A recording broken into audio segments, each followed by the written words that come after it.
Abra sua Bíblia na carta de Tiago, capítulo de número 1.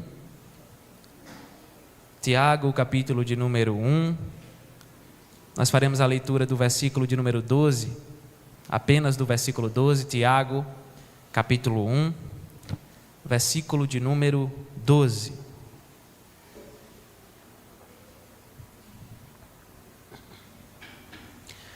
Tiago, capítulo 1, versículo 12. Nós vamos ler todos juntos nesse momento.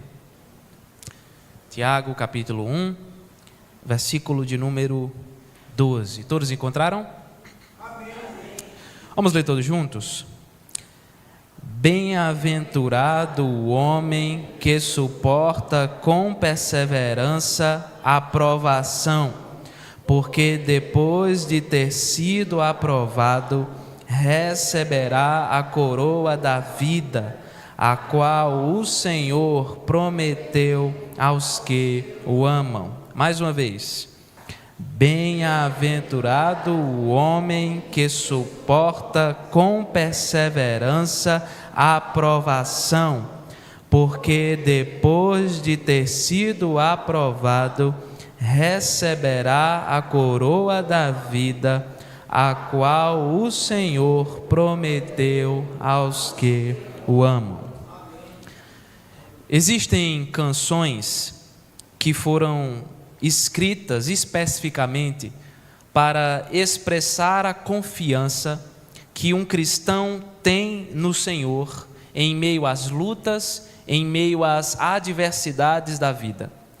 Uma dessas canções é o hino Castelo Forte, escrito pelo reformador Martinho Lutero. Esse hino foi escrito por volta da década de 1520, um período em que Lutero enfrentava diversas perseguições religiosas, diversas perseguições políticas e até mesmo ameaças de morte por causa da sua luta contra o catolicismo romano, por causa do seu envolvimento dentro da reforma protestante. Essa canção nasceu não em tempos de paz, mas em tempos de grandes provações, em tempos de grandes lutas, em tempos de muita angústia, de muito sofrimento diante das batalhas que surgiam. E apesar de tantas tribulações, Lutero ele não desistiu, ele não largou o seu trabalho, ele não colocou os seus olhos nos problemas, ele não colocou os seus olhos nas circunstâncias, mas ele continuou perseverando diante do Senhor. Através dessa canção, ele bradou dizendo: castelo forte é o nosso Deus, espada e bom escudo. Castelo forte é o nosso Deus. Lutero perseverou, porque ele tinha um alvo muito bem estabelecido dentro do seu próprio coração. E o texto que nós acabamos de ler nos fala algo a respeito disso, a respeito desse assunto. Um dos principais assuntos que Tiago aborda em sua carta é o tema das provações. Não é à toa que já nos primeiros versículos ele já começa a falar sobre isso. Do versículo 1 ao versículo de número 4, Tiago afirma que os crentes devem considerar as provações como um motivo de grande alegria, porque elas cooperam para o nosso crescimento espiritual, para o nosso amadurecimento na fé. Agora, no versículo de número 12, ele retorna a esse tema de maneira muito especial. Tiago está escrevendo para cristãos que enfrentavam muitas provações, cristãos que se deparavam com muitas perseguições e muitas dificuldades ao longo de sua caminhada. Humanamente falando, eles tinham muitos motivos para desanimar, talvez para querer desistir e deixar de seguir em frente. Contudo, uma vez que eles eram servos do Senhor, ao invés de se concentrar nas aflições desse tempo presente, Tiago mostra que a igreja deve colocar os seus olhos em uma recompensa futura. A igreja não deve colocar os seus olhos naquilo que ela está passando, naquilo que ela está enfrentando agora. Tiago nos diz que existe uma maravilhosa promessa que está reservada para aqueles que permanecem firmes no Senhor, para aqueles que permanecem firmes na palavra de Deus. Ele ensina que existe um alvo muito glorioso para aqueles que perseveram, para aqueles que permanecem nos caminhos do Evangelho. E é sobre isso, meus irmãos, que nós iremos pensar hoje. O alvo da perseverança cristã. O alvo da perseverança cristã. E qual é esse alvo, meus irmãos? O alvo da perseverança cristã, que está no texto aqui que nós acabamos de ler, é a recompensa que se encontra na glória. O alvo da perseverança cristã é a recompensa que se encontra na glória. Vá acompanhando comigo o versículo de número 12.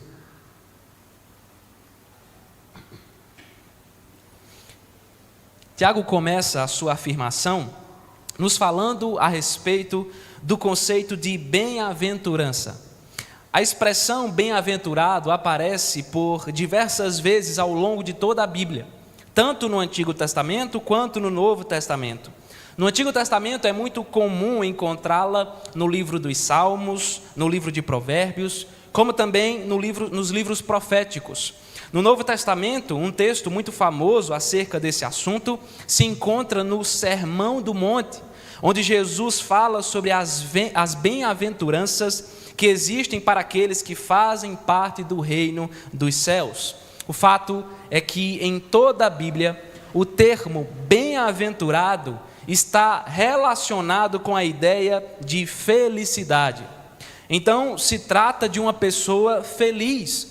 Só que é importante você entender que uma pessoa bem-aventurada não é só feliz. Ela é extremamente, absurdamente, incalculavelmente feliz, abençoada e favorecida.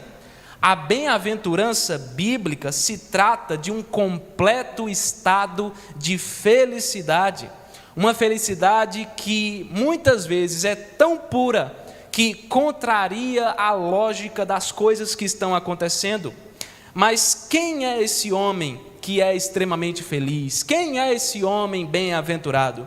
Como eu já afirmei, a Bíblia está repleta de textos que falam acerca desse assunto.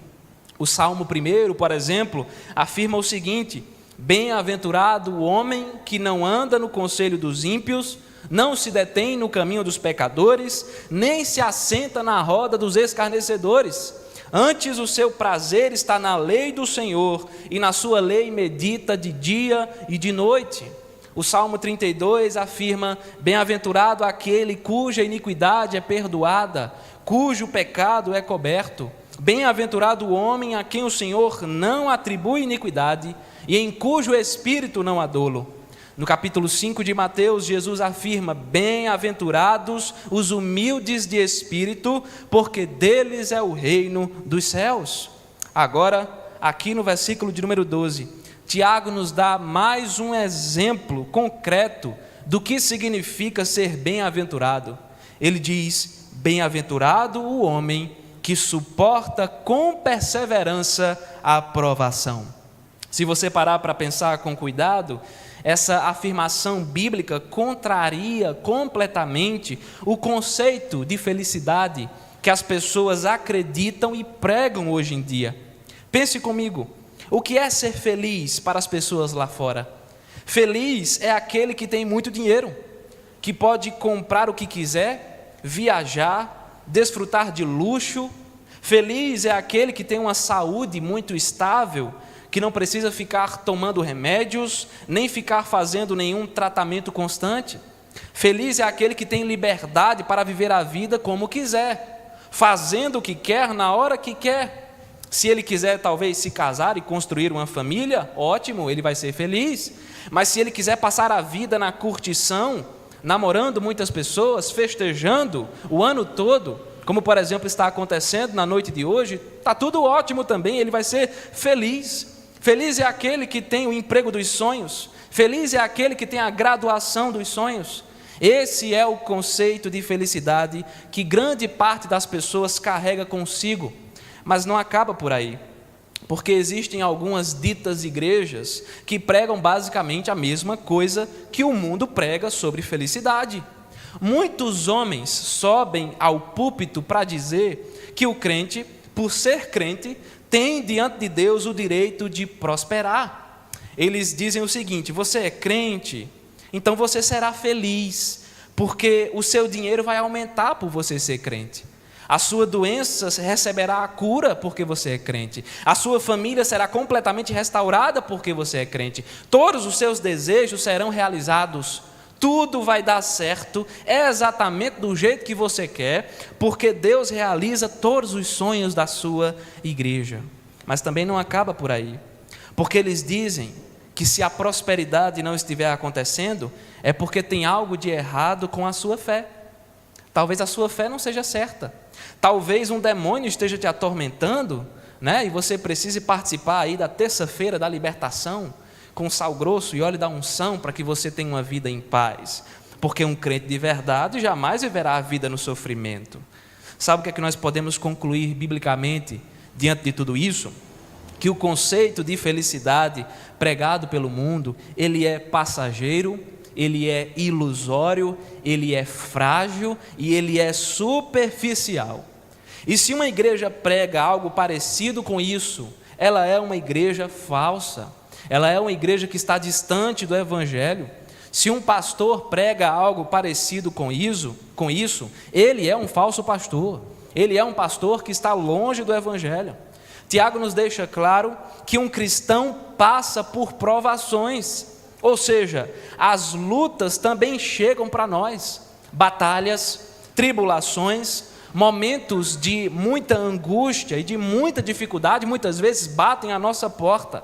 O sofrimento, ele é real na vida dos crentes. Jesus Cristo jamais prometeu que a nossa caminhada aqui nesse mundo seria fácil. Ele mesmo disse: no mundo vocês terão aflições. O crente mais que feliz, o crente bem-aventurado, não é aquele que tem uma vida tranquila, sem sofrimento, onde todos os seus desejos são realizados.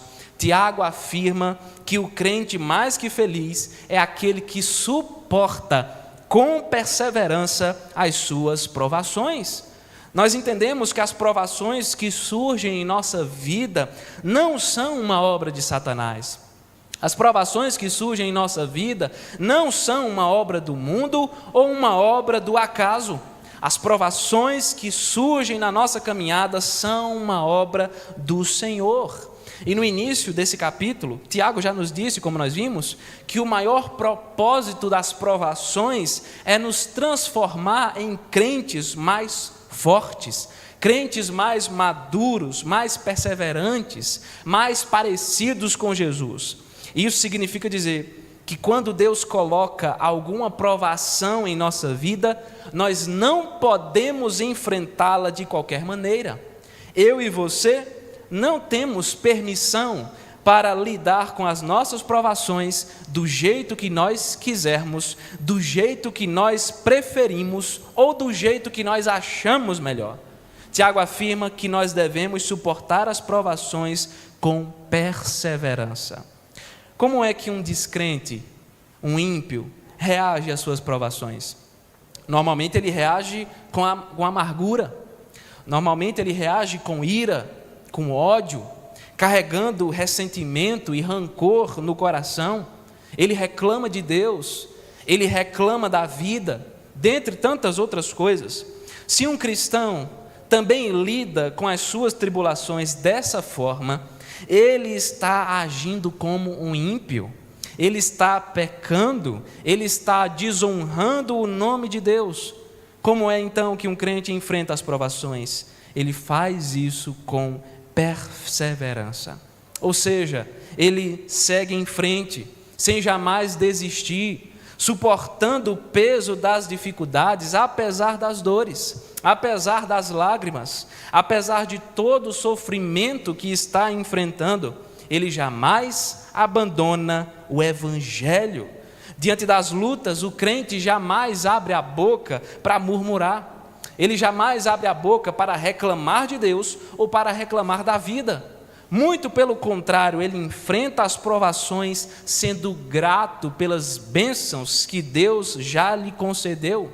Ele enfrenta as provações confiando na vontade de Deus, sabendo que essa vontade é boa, perfeita e agradável. Um cristão passa pela tempestade das provas completamente prostrado aos pés de Jesus, sabendo que Deus está cuidando dele, porque as ovelhas de Cristo jamais ficarão desamparadas.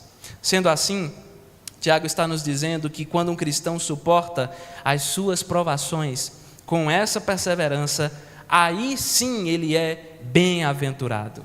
Porque essa postura demonstra que a sua felicidade plena não se encontra nos homens, não se encontra nos bens materiais, não se encontra no dinheiro, mas a sua felicidade plena se encontra no Senhor. E aqui nós podemos fazer uma pergunta ao texto: por que o crente deve agir assim, suportando as provações com perseverança? E a resposta se encontra na sequência do versículo 2, veja comigo. O texto diz: porque depois de ter sido aprovado, receberá a coroa da vida, a qual o Senhor prometeu aos que o amam. Aqui nós podemos estabelecer uma distinção entre igreja militante e igreja triunfante. A igreja militante é a igreja que pode ser vista, ou seja, são os crentes que estão aqui nesse mundo, lutando todos os dias, lutando contra o pecado, lutando contra as tentações de Satanás, enfrentando duras perseguições por causa do Evangelho. É a igreja que está sendo provada, é a igreja que está sendo afligida em muitos momentos. A igreja triunfante não pode ser vista, porque ela diz respeito aos crentes que já estão na glória, os crentes que já estão no céu, desfrutando de paz, desfrutando de consolo, desfrutando de pleno descanso nos braços do Senhor. Quando Jesus Cristo retornar, não existirá mais a igreja militante, só existirá então a igreja triunfante, onde todos os crentes estarão na glória, habitando um novo céu, habitando uma nova terra. Sabe por que isso acontecerá? Porque o Deus que nos prova é o mesmo Deus que nos aprova.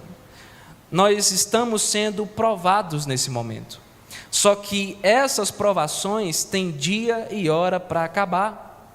O Senhor está testando a nossa fé aqui nesse mundo, mas esse teste não durará para sempre.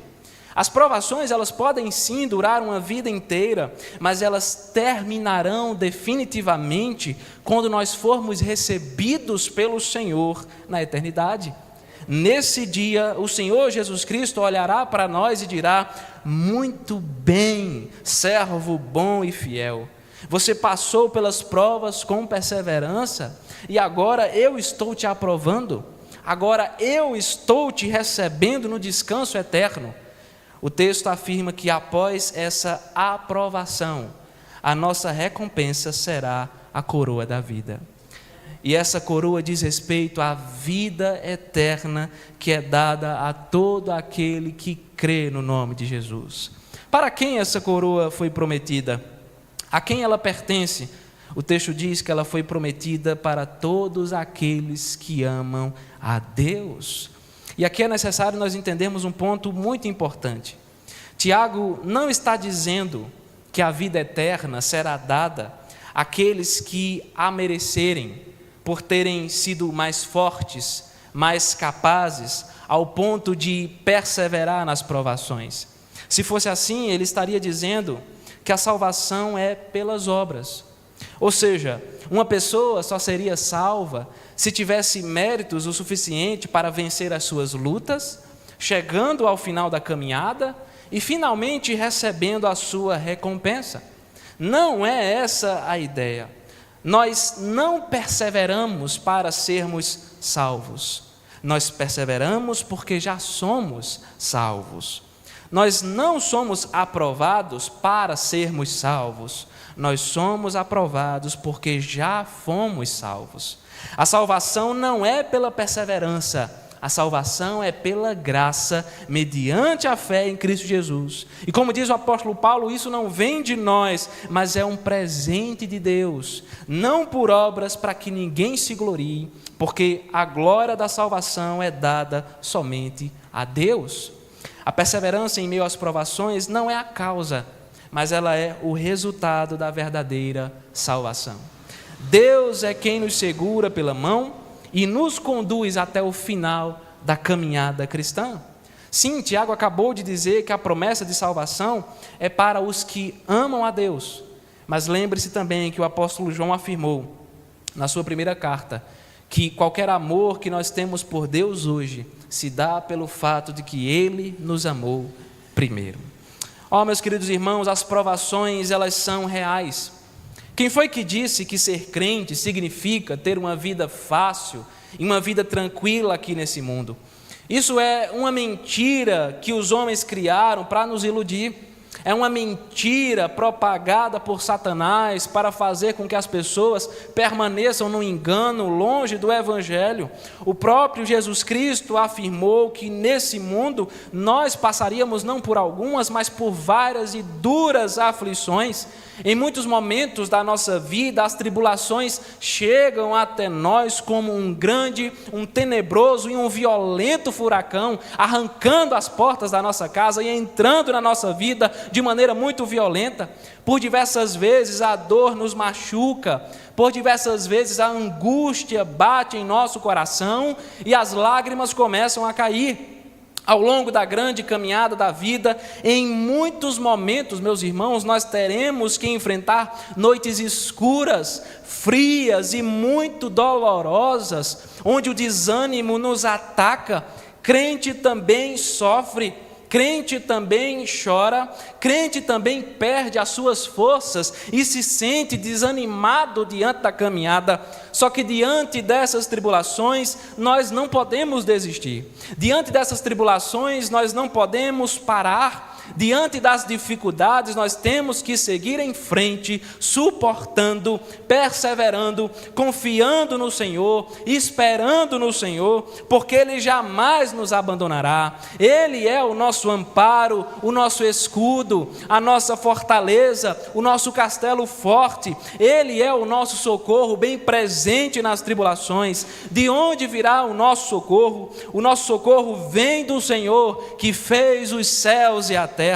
Jesus certa vez disse: tenham bom ânimo, porque eu venci o mundo. Ele disse: eis que estou convosco todos os dias, até a consumação dos séculos. Nós somos bem-aventurados, nós somos mais que felizes, porque o Deus que nos salvou pelo poder da sua graça é o mesmo Deus que nos sustenta até hoje, é o mesmo Deus que nos sustenta nessa vida, até o dia em que nós descansaremos em seus braços por toda a eternidade. Bem-aventurados os que choram, porque serão consolados. O nosso Senhor enxugará dos nossos olhos toda lágrima. A coroa da vida nos está reservada, não porque nós merecemos, mas por causa da graça e da misericórdia do Senhor. Gloriosa promessa, graciosa promessa, meu irmão, porque em Cristo Jesus nós somos mais que vencedores.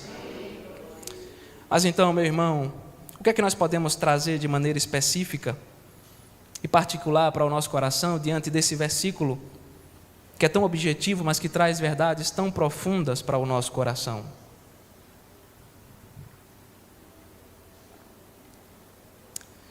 Eu começaria dizendo, meu irmão, que nós precisamos urgentemente aprender a lidar corretamente com as nossas provações.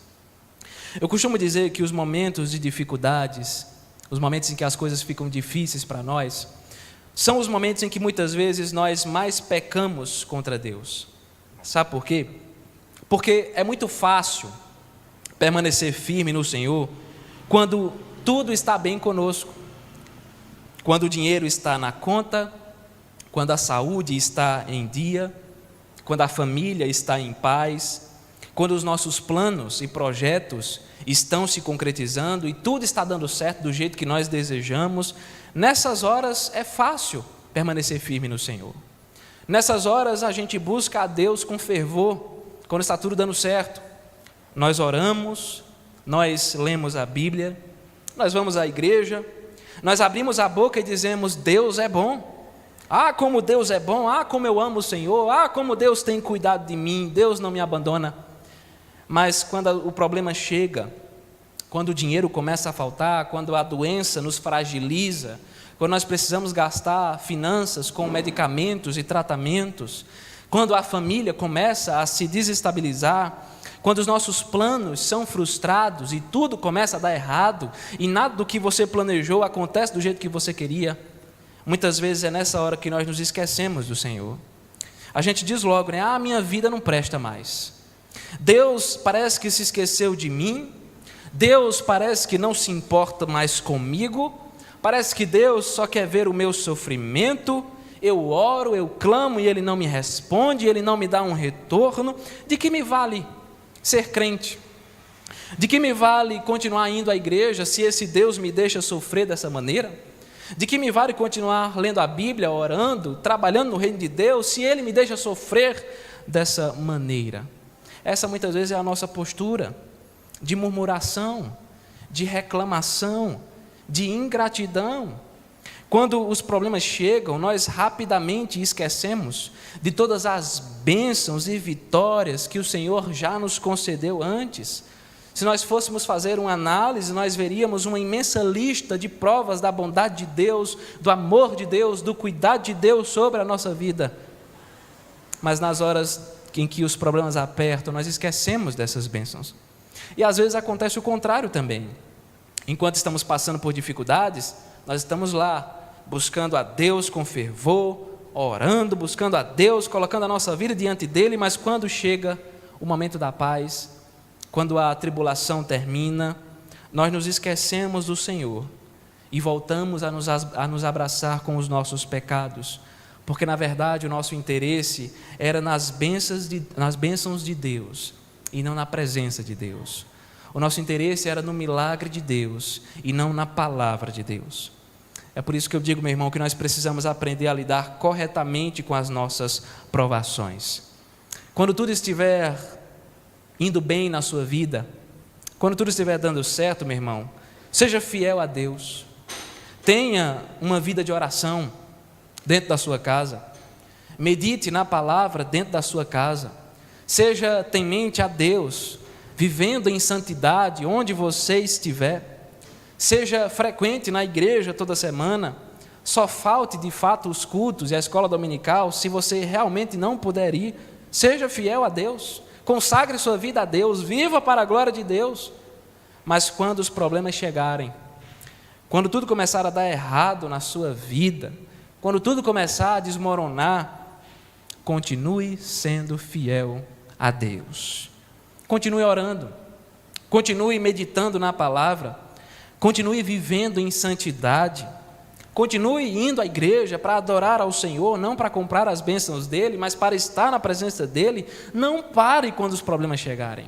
Não desista, mas seja perseverante diante do Senhor. Lembre-se que não é pecado chorar, não é pecado se entristecer. Diante dos problemas que surgem, muitas vezes o desânimo bate mesmo. E por diversos momentos nos falta força para seguir em frente. Então o problema não é chorar, o problema não é sentir a falta de força, a falta de ânimo. A questão é que nós temos que lembrar sempre de chorar aos pés de Jesus. Nós temos que colocar a nossa tristeza aos pés de Jesus.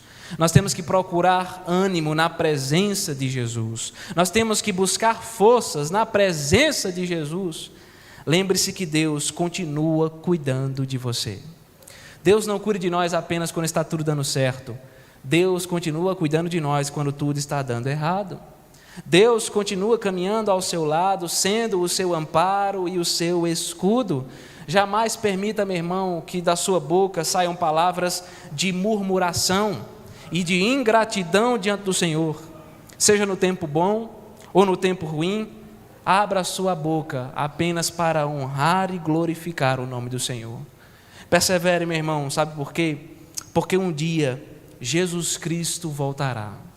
O mesmo Jesus que morreu, que ressuscitou ao terceiro dia e que subiu para o Pai, prometeu que voltaria para estar com o seu povo, e um dia isso vai acontecer, e quando Cristo voltar, rasgando esses céus com grande glória, todo sofrimento cessará, o pecado já não mais existirá, e nós seremos recolhidos nos braços do Senhor para todo sempre. Não esqueça que o seu sofrimento, ele tem prazo de validade. As provações, elas são para o nosso bem, É através delas que nós somos santificados e aperfeiçoados espiritualmente. Por isso, meu irmão, saiba de uma coisa: ser crente é bom demais, porque nós vamos morar no céu. Ser crente é muito bom porque um dia nós desfrutaremos de um pleno descanso na presença do Senhor, onde não mais teremos que lidar com o mal, com as angústias, com as consequências do pecado que existem nessa vida. Por isso, meu irmão, lembre-se que vale a pena servir ao Senhor. Vale a pena ser fiel ao Senhor. Vale a pena esperar e confiar no Senhor, porque esse Deus nos prometeu vida eterna mediante a fé no santo nome de Cristo Jesus. Os tesouros dessa terra passarão, as coisas dessa terra são limitadas, elas terão fim, mas a nossa salvação permanece para sempre. Ele prometeu e Ele é fiel para cumprir essa promessa. O nosso Senhor, meu irmão, já venceu todo o mal. Ele já venceu o pecado, Ele já venceu Satanás, Ele já venceu a morte, e é Ele quem nos garante a redenção, o perdão dos pecados e a vida eterna. Nós não devemos amar a Deus com interesse em suas bênçãos, claro, mas jamais esqueça que existem bênçãos eternas para todo aquele que entregou a sua vida a Jesus. Lembre-se, meu irmão, que firmados em Jesus, nós somos bem-aventurados, nós somos mais que felizes. Que possamos, assim como Martinho Lutero, abrir a boca e dizer em alto e bom som: castelo forte é o nosso Deus.